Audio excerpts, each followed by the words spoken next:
সবার আগে জনতা, সবার আগে বাংলাদেশ। 1993-94 সালে আমার বয়স তোর মতোই আসছিল। আমিও তখন স্কুলে পড়তাম। তখন ওই সময় তো নানা নানি আমার বিয়ের ব্যবস্থা করছিল। খালেদা জিয়া তখন শিক্ষা ব্যবস্থা সম্পূর্ণ বদলাই ফেলাইছিল। আমার একটু বুঝে কত মা। তাইলে শোন, মেয়েদের দ্বাদশ শ্রেণী পর্যন্ত শিক্ষা ব্যবস্থা ফ্রি চালু করছিলেন, যার মূল উদ্দেশ্য ছিল দরিদ্র মেয়েদের স্কুলমুখী করা ও বাল্যবিবাহ রোধ করা। শুধু তাই না, নারী শিক্ষা প্রসারের জন্য মেয়ে শিক্ষার্থীদের উপবৃত্তিও চালু করছিলেন।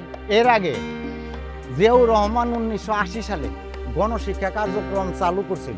দেশের নিরক্ষর বিশাল জনগোষ্ঠীরে শিক্ষা গ্রহণের ব্যবস্থা করে দিছিলেন। ওই সময় না একটা মানুষও নিরক্ষর আছিল। ঠিক কইছেন চাচা। এইবার যদি আমরা বিএনপির ক্ষমতায় আনি, বিএনপি আমাদের জন্য ফ্যামিলি কার্ড চালু করবে। বিএনপির চেয়ারম্যান তারেক রহমান ঘোষণা দিছে। ফ্যামিলি কার্ড কি মা? ওইটা দিয়ে আমরা কি করব? ফ্যামিলি কার্ড হচ্ছে একটি পরিবারের সামাজিক নিরাপত্তা কার্ড।